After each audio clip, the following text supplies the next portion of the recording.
18वीं one नीति के अनुसार जो है कुल वन कितना हो जा रहा है 25.17% जो है 33% वन होना चाहिए। इस हिसाब से जो 33% द्वितीय वन नीति 1988 का जो टारगेट रखा गया था उसमें भी ये कम। भारत का प्रथम जो है ऑर्गेनिक राज्य अगर पूछेगा सिक्किम है, और भारत का प्रथम जो है ऑर्गेनिक जो है केंद्र शासित प्रदेश कौन सा है तो लक्षद्वीप। याद रखिएगा, एग्जाम में पूछा जाता है कि एग्जाम में पूछा हुआ है अगर गैसों का आवरण न होता, इस कारण से पृथ्वी का तापमान, याद रखिएगा पृथ्वी का तापमान क्या होता है, बढ़ता है, ग्रीन हाउस गैस कहा जाता है। इसी प्रक्रिया के आधार पे फार्मेटिंग कृषि होता है। फार्मेटिंग कृषि क्या होता है? आदित्य क्लासेस एग्जाम गुरु चैनल में आप सबका स्वागत है। आज यूपी टेट के पर्यावरण की क्लास चल रही थी, इसमें ये तीसरा भाग है। 2 वीडियो आप इसके पहले दिया जा चुका है। आइए देखा जाए पर्यावरणीय क्षरण या कारण या निवारण क्या होता है। कि पर्यावरण क्षरण को पर्यावरण अवनयन के नाम से भी जाना जाता है। मनुष्य के द्वारा और प्रकृति के द्वारा जो पर्यावरण की गुणवत्ता में कमी की जा रही है उसे ही पर्यावरण क्षरण या पर्यावरण अवनयन के नाम से जाना जाता है। पर्यावरण क्षरण या अवनयन पर्यावरण में होने वाला अवांछनीय परिवर्तन या पर्यावरण में अव्यवस्था होता है जिसके मानव व प्रकृति जो है मुख्य रूप से जिम्मेदार होते हैं। नेक्स्ट आप देखिएगा, मानव द्वारा पर्यावरण क्षरण या अवनयन के अंतर्गत नगरीकरण, औद्योगिकरण, अधिक जनसंख्या, पेड़ पौधों की कटाई, वृक्षारोपण की कमी, प्रदूषण आदि जो है होता है। प्रकृति द्वारा पर्यावरण क्षरण या अवनयन के अंतर्गत ज्वालामुखी, विस्फोट, भूकंप, सूखा, सुनामी, बाढ़ जो है आते हैं। ठीक है, इसके पहले वाले भाग को आप देखिएगा और कॉन्सेप्ट आपका क्लियर होगा। पर्यावरण क्षरण के कारण क्या है? प्रश्न क्या आएगा, निम्नलिखित में से कौन पर्यावरण क्षरण का कारण नहीं है? ये प्रश्न आपको हल करना होगा। तो समझ के करना होगा कि पर्यावरण क्षरण समझ ही रहे होंगे। जैसे मान लीजिए क्षरण मतलब नुकसान होना, तो कौन कौन से ऐसे कारण है जिसके कारण जो है पर्यावरण का क्षरण होता है। एक तो वनों की कटाई से, वन के जो कटाई होते हैं उससे, प्रदूषण से भी, अनियोजित विकास के कारण जीव जंतुओं की संख्या में कमी हो जाती है। जैसे आप जानते होंगे कहीं नगरीकरण बना दिया जाए या कहीं हाईवे कहीं से निकाल दिया जाए तो क्या होता है, सड़क चौड़ी होती है तो पेड़ काट दिए जाते हैं, और या जो है कहीं वन होता है तो वन के बीच से ही रोड निकल जाता है तो आधे जानवर इधर आधे जानवर इधर हो जाते हैं। तो मतलब कुल मिला जुला के ये जो है कहा जा सकता है कि अनियोजित विकास के कारण भी जीव जंतुओं की संख्या में कमी होती है। उर्वरक और कीटनाशक का व्यापक इस्तेमाल से भी जो है पर्यावरण का क्षरण होता है। औद्योगिकरण में जब वृद्धि होगी तो इससे विष पदार्थ निकलता है, इससे भी जो है आपके पर्यावरण को नुकसान पहुंचता है। या औद्योगिकरण कहाँ होगा, नगरों के बाहर होगा, या पेड़ों को काट के जो खाली जमीन बचती है वहां किया जाता है। नगरीकरण को अगर बढ़ावा मिलेगा तब भी जो है पर्यावरण का क्षरण होगा। जैसा कि आप जानते होंगे कि जो है नगर धीरे धीरे कटते कटते, पेड़ कटते कटते या शहर धीरे धीरे गांव तक पहुंच गए हैं, यानी कह सकते हैं नगरीकरण में जब वृद्धि होगा तो पर्यावरण का भी क्षरण होगा। मानव द्वारा खुदाई होता है, इससे भी जो है पर्यावरण को नुकसान होता है। ये बुक आप GS SST के लिए मंगा सकते हैं, 349 में इस QR कोड के माध्यम से मंगा सकते हैं। ये व्याख्यात्मक हल इसका है और कहीं से भी बाहर से प्रश्न आपको मिलेगा, इसी के अंदर सब कुछ मिलेगा। आपको ये टीचिंग एग्जाम के लिए मंगा के पढ़ना चाहिए और जो है हर प्रश्न के बाद व्याख्यात्मक हल दिया गया है, इसमें आपको परीक्षा में जो है इसकी मदद मिलेगी। आइए आगे क्लास को कंटिन्यू करते हैं। जो लोग भी अगर मंगाना चाहें तो इस नंबर पे टेट बुक लिखेंगे तो आपको जो है दे दिया जाएगा। ठीक है, और ये कोर्स जो लोग लेना चाहें ले सकते हैं। जो है प्राइमरी और जूनियर का टेस्ट जो है 2200 में है, लेकिन अभी 1100 में दिया जाता है। QR कोड पे पेमेंट करके आप जो है कोर्स को आसानी से ले सकते हैं और इस नंबर पे जो है मैसेज कर सकते हैं। आपने ले लिया है या प्ले स्टोर से डाउनलोड कर सकते हैं आदित्य क्लासेस एग्जाम गुरु। जो लोग नहीं जुड़े हैं इस पे जुड़िए। टेलीग्राम पे पर डे फ्री में मैसेज टेस्ट होता है और सभी वीडियो के लिंक इस व्हाट्सएप पे दे दिए जाते हैं। और पर्यावरण क्षरण के जो है कारण में देखा जाए तो जनसंख्या में तीव्र गति में वृद्धि, ऊर्जा उत्पादन में नवीन स्रोत, तापमान में वृद्धि, प्राकृतिक कारणों जैसे ज्वालामुखी, विस्फोट, भूकंप आदि में जो है इस कारण से भी पर्यावरण क्षरण होता है। पर्यावरण क्षरण के निवारण क्या है, क्या ऐसा किया जाए जिससे पर्यावरण का क्षरण जो है न हो, बंद हो जाए? तो वनीकरण को बढ़ावा देना। जैसा कि आप जानते होंगे 18वीं वन नीति के अनुसार जो है वर्तमान में वनीकरण कितना है, 21.76% है। ठीक है, और जो है वृक्षारोपण कितना हुआ, वृक्षारोपण कितना हुआ 3.41% हुआ। और वर्तमान में कुल वन देखा जाए तो कुल वन कितना हो जा रहा है 25.17% जो है वन हो जा रहा है। और कितना होना चाहिए 33% वन होना चाहिए। इस हिसाब से जो 33% द्वितीय वन नीति 1988 का जो टारगेट रखा गया था उसमें भी ये कम है। यानी कह सकते हैं कि वनीकरण को बढ़ावा देना जो है बहुत ही जरूरी है। पर्यावरण अनुकूल प्रथाओं का समर्थन करना, ठीक है, कचरे का पुनर्चक्रण करना, जो कचरा फेंकते हैं उससे एनर्जी बनाया जाए या कुछ अन्य चीजें बनाई जाए। ऑर्गेनिक कृषि को बढ़ावा दिया जाए। जैसे भारत का प्रथम जो है ऑर्गेनिक राज्य अगर पूछेगा तो कौन सा है, भारत नहीं विश्व का भी है तो कौन सा है, सिक्किम है। और भारत का प्रथम जो है ऑर्गेनिक जो है पूछा जाए कि केंद्र शासित प्रदेश कौन सा है तो लक्षद्वीप, याद रखिएगा एग्जाम में पूछा जाता है। जनसंख्या का नियोजन, पर्यावरण संरक्षण, जल संरक्षण, उसके बाद पर्यावरण क्षरण हेतु अन्य महत्वपूर्ण तथ्य देखिएगा। पर्यावरण क्षरण हेतु अन्य महत्वपूर्ण तथ्य निम्नलिखित है। पहला है हरित गृह प्रवाह। हरित गृह प्रवाह को एक बार हम समझा दें फिर आपको इसको बताएंगे तो आपको ठीक से समझ में आएगा।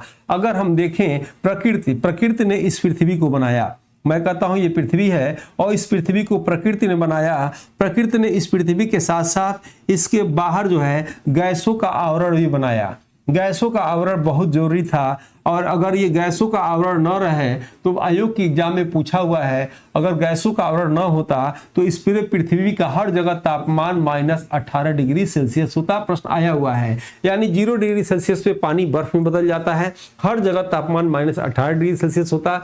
इससे क्या फायदा होता है कि इससे ये होता है कि एक तो तापमान मेंटेन रहता है और इस सूर्य की किरणें जो है पृथ्वी पर पड़ती थी तो इससे परावर्तित होकर आराम से निकल जाती थी, ठीक है, और पड़ती थी आराम से निकल जाती थी और कुछ अवशोषित भी हो जाती थी। लेकिन ये गैसों का घनत्व इतना गाढ़ा हो गया है, इतना ये हम लोग प्रदूषण से क्या किए हैं, ये घनत्व इसका इतना गाढ़ा हो गया है कि अब जो है जो सूर्य की प्रकाश आती हैं वो यहाँ से परावर्तित तो होती हैं लेकिन जा नहीं पाती और पुनः वापस जो है पृथ्वी पर कुछ चली आती हैं, कुछ चली भी जाती हैं, ऐसा नहीं कि सभी रुक जाती हैं, कुछ चली जाती हैं, कुछ नहीं जा पाती हैं। और इस कारण से क्या होता है इस कारण से पृथ्वी का तापमान, याद रखिएगा, पृथ्वी का तापमान क्या होता है, बढ़ता है, बढ़ा, याद रखिएगा। और बढ़ने के इसी प्रक्रिया को ग्रीन हाउस गैस कहा जाता है। इसी प्रक्रिया के आधार पे फार्मेटिंग कृषि होता है। फार्मेटिंग कृषि क्या होता है कि जो है मौसम के जो है प्रतिकूल सब्जियां उगाई जाती हैं। जैसे आप देखे होंगे जो टेंट टाइप का होता है बिजनेस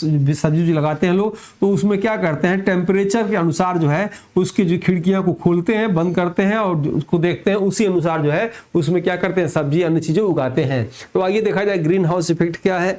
वायुमंडल में उपस्थित ऐसी गैसें जो पृथ्वी से निकलने वाली गैस या सूर्य के परावर्तित प्रकाश को अंतरिक्ष में जाने से रोकती हैं, उन्हें ग्रीन हाउस गैस के नाम से जाना जाता है। जैसे जल वाष्प 36 से 72% है, कार्बन डाइऑक्साइड 55% है, मीथेन 20% है, ओजोन 2% है, CFC carbon monoxide, sulphur di जो है oxide, nitrous oxide, nitrogen dioxide जो है 5% है। आइए नेक्स्ट देखा जाए इसमें से। और ये जो है आफ्टर ब्रश करने के बाद सुबह क्या खाएं, आप जो है चाय पिएंगे गैस बनेगा, तो आपको ब्रश करने के बाद 1 चम्मच आफ्टर ब्रश आर्गेनो कंपनी का है जरूर लेना चाहिए। उन स्टूडेंट के लिए तो खास तौर पे जिन्हें नींद आती है, सुस्ती आती है, और इसमें बादाम से लेकर कई चीजें मिली हुई हैं जो आपके स्वास्थ्य के लिए लाभदायक है। इसे भोजन के बाद भी ले सकते हैं। अच्छा रिस्पांस देखना हो तो दूध के साथ ले सकते हैं और एक बार इसे जरूर आपको लेकर ट्राई करना चाहिए। और ये 50 रुपये डिस्काउंट आपको मिल जाएगा अगर आदित्य 2026 कूपन कोड लगा देंगे तो। और बिल्कुल ऑर्गेनिक है, सभी को ये खाना चाहिए, पाचन के लिए भी सही है, ठीक है। इसका जो है डिस्क्रिप्शन बॉक्स में लिंक दिया गया है, वहां से आप डायरेक्ट मंगा सकते हैं या इस नंबर पे आप जो है लिखेंगे इसका जो है आफ्टर ब्रश, तो इसकी लिंक आपको दे दी जाएगी, ठीक है। आइए नेक्स्ट देखते हैं। प्रदूषण के विषय में निश्चित ही आपके एग्जाम में 1 या 2 प्रश्न निश्चित आते हैं। प्रदूषण के विषय में एक बार देख लिया जाए। प्रदूषण, पर्यावरण प्रदूषण क्या होता है? पृथ्वी पर मनुष्य के कार्यों के परिणाम स्वरूप पर्यावरण में जो नकारात्मक परिवर्तन देखने को मिलता है उसे ही पर्यावरण प्रदूषण कहते हैं। पर्यावरण अवनयन या क्षरण क्या होता है? पृथ्वी पर मनुष्य के कार्यों और प्रकृति के कार्यों से जो पर्यावरण को क्षति होती है उसे ही पर्यावरण अवनयन कहते हैं। पर्यावरण प्रदूषण, प्रदूषक क्या होता है? प्रदूषक वो तत्व होते हैं यानी जो प्रदूषण फैलाते हैं, ठीक है। जैसे कहा जाए कि गैस, जैसे कहा जाए कि प्लास्टिक, ठीक है, जैसे कहा जाए कि कंपनियों से, फैक्ट्रियों से निकला हुआ जो है अपशिष्ट पदार्थ जो निकलता है वो क्या है? वो प्रदूषक है, वो जो है प्रदूषण को फैलाते हैं। तो यानी यहाँ देखिएगा प्रदूषण उत्पन्न करने वाले पदार्थों को पर्यावरण प्रदूषक जो है कहते हैं। और नेक्स्ट देखेंगे प्रदूषक यानी प्रदूषण फैलाने वाले को प्रदूषक कहा जाता है। यानी प्रदूषक के प्रकार को विभिन्न आधार के अनुसार बांटा गया है। पहला, निस्तारण के प्रक्रिया के आधार पर प्रदूषक, फिर देखिएगा अवस्था के आधार पर प्रदूषक, स्वरूप के आधार पर प्रदूषक और उत्पत्ति के आधार पर प्रदूषक। ये 4 प्रकार के होते हैं। निस्तारण के आधार पर प्रदूषक 2 भागों में बांटा गया है। पहला अनअपघटनीय प्रदूषक, दूसरा अपघटनीय प्रदूषक। अनअपघटनीय प्रदूषक क्या होता है? जो जिसका विघटन न हो पाए, जैसे प्लास्टिक, शीशा, पारा, आर्सेनिक, यूरिया आदि। इसका क्या होता है? अपघटन नहीं हो पाता है। और जो है अपघटनीय कौन कौन सा होता है? सूक्ष्मजीवों द्वारा इस प्रदूषण का अपघटन हो जाता है, इसलिए जो है इस प्रदूषण को अपघटनीय प्रदूषण के नाम से जाना जाता है। जैसे जीवाश्म, मल मूत्र, सड़े गले पेड़ पौधे आदि, ठीक है। नेक्स्ट देखिएगा अवस्था के आधार पर प्रदूषक को 2 भागों में बांटा गया है। अवस्था के आधार पर पहला देखिएगा प्राथमिक प्रदूषक क्या होगा? कुछ प्रदूषक स्वतंत्र रूप से प्रदूषण उत्पन्न करते हैं, उन्हें प्राथमिक प्रदूषक के नाम से जाना जाता है। जैसे कार्बन मोनोऑक्साइड, सल्फर डाइऑक्साइड, ठीक है, कार्बन डाइऑक्साइड, धुआं, प्लास्टिक आदि, ये प्राथमिक प्रदूषण कहलाते हैं, ठीक है। ये अवस्था के आधार पे है। और जो लोग वीडियो देख रहे हैं लाइक सब्सक्राइब जरूर करिएगा, इससे भी महत्वपूर्ण वीडियो आपको जो है हमेशा मिलता रहेगा। नेक्स्ट आप देखेंगे द्वितीय प्रदूषक किसे कहते हैं? कुछ प्रदूषक ऐसे भी होते हैं जो किसी दूसरे प्रदूषक के साथ मिलकर प्रदूषण उत्पन्न करते हैं, यानी जो दूसरे के साथ मिलकर जो है प्रदूषण उत्पन्न करे उसे द्वितीय प्रदूषक जो है या संयुक्त प्रदूषक कहते हैं। जैसे नाइट्रिक अम्ल, सल्फ्यूरिक अम्ल आदि, ठीक है। अब देखिएगा स्वरूप के आधार पर प्रदूषक 3 प्रकार के होते हैं, ये पूछा जाता है। पहला ठोस, दूसरा द्रव, तीसरा गैस। ठोस आप समझ रहे होंगे जैसे कूड़ा करकट, मल, जैविक कचरा आदि। द्रव आप समझ रहे होंगे कारखानों से निकलने वाला द्रविक प्रदूषण। गैस जैसे कार्बन मोनोऑक्साइड, कार्बन डाइऑक्साइड आदि, ठीक है। तो कमेंट बॉक्स में बताइए कार्बन मोनोऑक्साइड गैस किससे निकलता है? सबसे खतरनाक होता है, सबसे अधिक वायु प्रदूषण फैलाता है, और किससे जो है कार्बन मोनोऑक्साइड गैस निकलता है, ये आपको बताना होगा। उत्पत्ति के आधार पर प्रदूषक 2 भागों में बांटा गया है।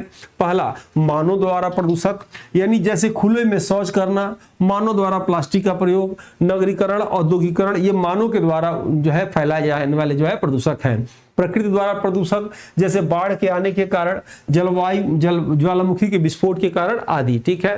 प्रदूषक के प्रकार देखा जाए, प्रदूषण के प्रकार, प्रदूषण जो है 4 प्रकार के होते हैं। वायु प्रदूषण, जल प्रदूषण, मृदा प्रदूषण, ध्वनि प्रदूषण। अब ये आपकी क्लास यहाँ से सबसे महत्वपूर्ण होने जा रही है। अब हम लोग बारी बारी से एक एक के विषय में जो है डिटेल देखा जाए जो आपके एग्जाम में पूछता है। आइए सबसे पहले वायु प्रदूषण देखते हैं। वायु प्रदूषण देखिएगा, वायु की विभिन्न गैसों जैसे नाइट्रोजन 78%, ऑक्सीजन 21%, कार्बन डाइऑक्साइड जो है 0.0379%, आर्गन 0.9% आदि से मिलकर वायुमंडल का निर्माण करती है। इस प्रकार इन वायु की गैसों के संतुलन में नकारात्मक परिवर्तन वायु प्रदूषण जो है ये कहलाता है। अर्थात वायुमंडल में गैसों के मिश्रण का बदलना वायु प्रदूषण जो है कहा जाता है। वायु में सबसे अधिक गैसों का मिश्रण नाइट्रोजन 78%, ऑक्सीजन 21%, यही दोनों गैसें आपस में मिलकर जो है 99% हो जाती हैं। पूछा हुआ प्रश्न है।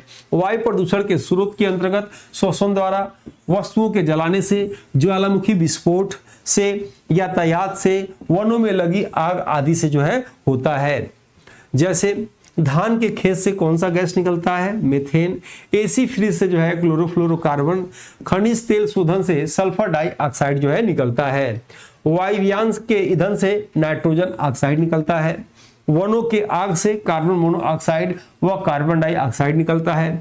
ज्वालामुखी प्रक्रिया से सल्फर डाइऑक्साइड या हाइड्रोजन डाइसल्फाइड जो है या सल्फर मोनो जो है कार्बन मोनोऑक्साइड, कार्बन डाइऑक्साइड आदि जो है ज्वालामुखी प्रक्रिया से निकलता है, ठीक है। और वैसे वनों की आग से तो कार्बन मोनोऑक्साइड निकलता ही है।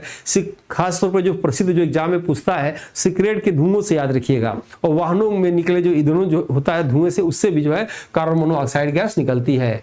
वायु प्रदूषण का मानव पर प्रभाव देखा जाए, मथुरा तेल रिफाइनरी मथुरा क्षेत्र में अम्लीय वर्षा अधिक होती है क्योंकि कारखानों से सबसे अधिक गैस सल्फर डाइऑक्साइड निकलता है जो अम्ल वर्षा के लिए जिम्मेदार होता है। मथुरा और उसके आसपास के जिलों में अम्ल वर्षा अधिक होने के कारण यहाँ की मृदा अम्लीय होती है। ऐसी मृदा में गुद्दे वाली फसल अधिक होती है, जैसे आलू, कद्दू, लौकी जो है आदि। सल्फर डाइऑक्साइड को क्रैकिंग गैस के नाम से भी जाना जाता है क्योंकि इन गैसों से लगातार पत्थर पर गिरने की वजह से क्षरण होने लगता है।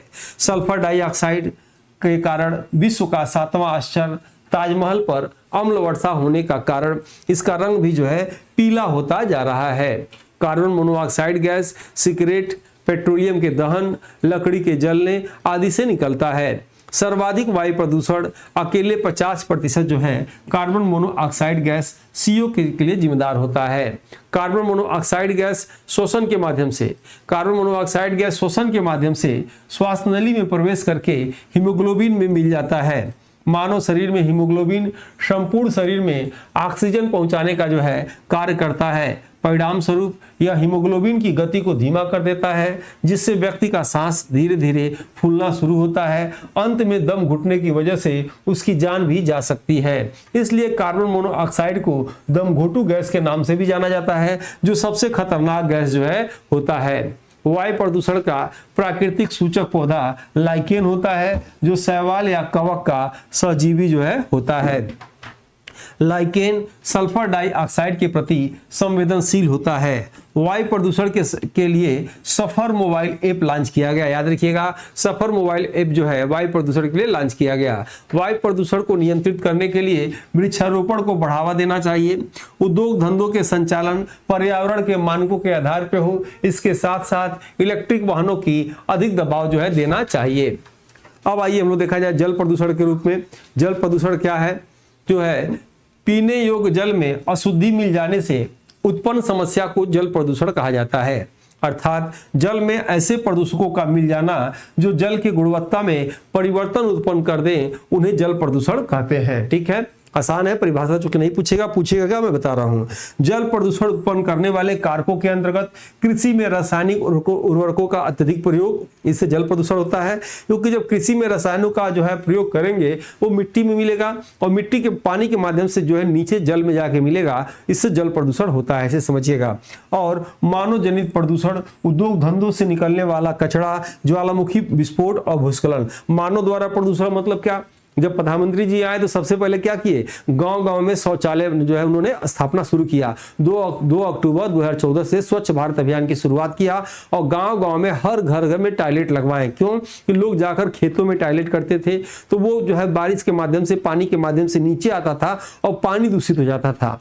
क्योंकि सबको पानी ठीक ठाक रोज पीना है, हर व्यक्ति को पीना है, वो दूषित पानी पिएगा तो बीमार पड़ेगा तो क्या होगा? दवा खाएगा तो क्या होगा? जो दवा का जो कच्चा मटेरियल होता है वो बाहर से आता है, चीन से आता है, अमेरिका से आता है, याद रखिएगा। तो भारत का पैसा जो है बेवजह कहां जाएगा? चीन जाएगा या अमेरिका जाएगा। भारत का पैसा जो है चीन या अमेरिका न जाए तो लोग क्या हो? दवा कम खाएं। कब होगा? जो लोग बीमार कम पड़े तो क्या होगा? जब जल प्रदूषण को ठीक से रोका जाए। इसीलिए उन्होंने क्या किया? टॉयलेट बनवा दिया और टॉयलेट की एक टंकी बनवा दी कि लोग उनकी गंदगी करेंगे, उसी टंकी में जाएगा, जल प्रदूषण कम होगा, लोग बीमार कम पड़ेंगे, याद रखिएगा। ठीक है, और जल प्रदूषण और किससे होता है? ज्वालामुखी विस्फोट से, भूस्खलन से और कचरों से आदि से। ठीक है, नेक्स्ट आइए देखा जाए इसमें से जल प्रदूषण का मानव पे क्या प्रभाव पड़ेगा। जल प्रदूषण से आपको मालूम होगा हैजा, डायरिया, टाइफाइड बैक्टीरिया के माध्यम से जल प्रदूषण द्वारा होता है। पोलिया विषाणुओं के द्वारा होता है। पेचिस अमीबा के द्वारा होता है। जल प्रदूषण मानव स्वास्थ्य व वनस्पतियों को नकारात्मक रूप से प्रभावित करता है।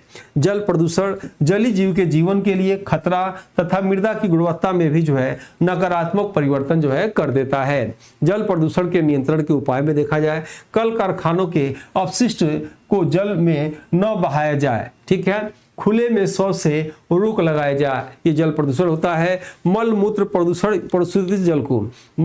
प्रदूषित जल को सीवेज प्लांट के माध्यम से शुद्ध किया जाए। कूड़े कचड़े को जल में न बहाया जाए। नोट कर लीजिएगा, जल में ऑक्सीजन की मात्रा बीओडी या बायोकेमिकल ऑक्सीजन डिमांड के जो है आधार पे जो है पता चलता है।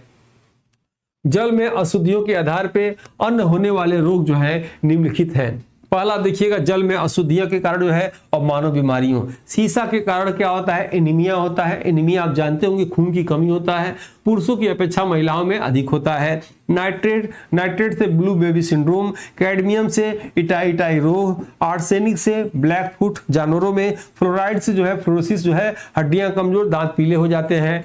नेक्स्ट देखेंगे कार्बन डाइऑक्साइड। अब हम लोग कुछ खास जो है प्रदूषण के विषय में देखा जाएगा जो एग्जाम में पूछा जाता है। जैसे कार्बन डाइऑक्साइड क्या है? वायुमंडल में कार्बन डाइऑक्साइड की मात्रा कितनी है? 0.0379% है। पेड़ पौधों के लिए जीवनदायी गैस कौन सा है? कार्बन डाइऑक्साइड है। वृक्षों के कटने से कार्बन डाइऑक्साइड की मात्रा बढ़ने लगती है। कमेंट बॉक्स में बताइए कि सबसे अधिक कार्बन डाइऑक्साइड का अवशोषण करने वाला वन कौन सा है, जिसकी परसेंटेज में बता दूं 10.15% है। कौन सा वन जो है सबसे अधिक कार्बन डाइऑक्साइड का जो है अवशोषण करता है और जिससे वायुमंडल में तापमान में वृद्धि होने लगता है, वायुमंडलीय जो है असमान हो जाता है।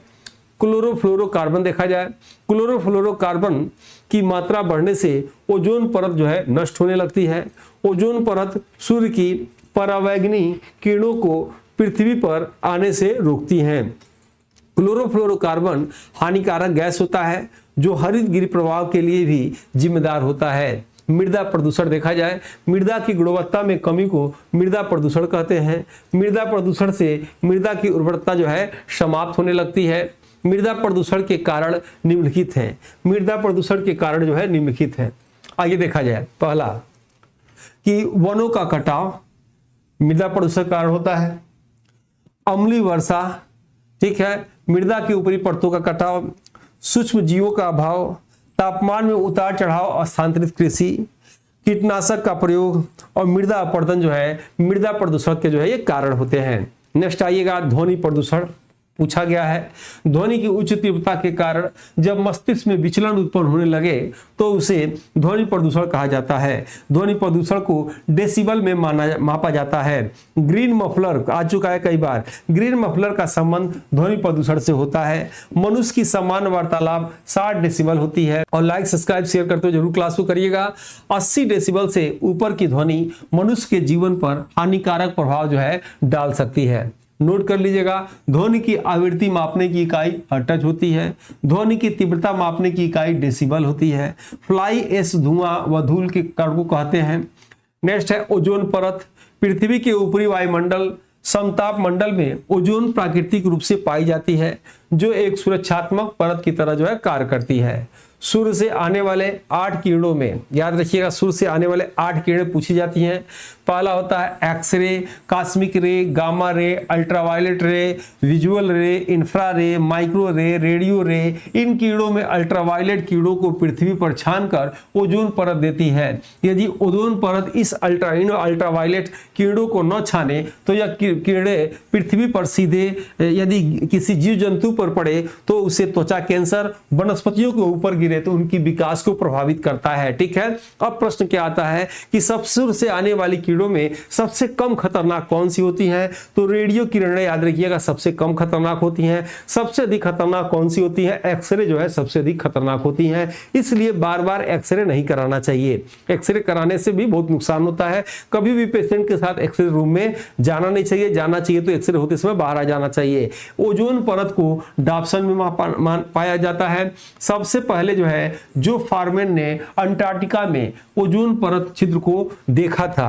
ओजोन संरक्षण दिवस 16 सितंबर को मनाया जाता है क्योंकि 16 सितंबर को अंटार्कटिका एवं दक्षिण अफ्रीका के कुल भागों से ओजोन परत के छिद्र को स्पष्ट देखा जा सकता है। ओजोन परत को रोकने के निम्नलिखित सम्मेलन हुए थे।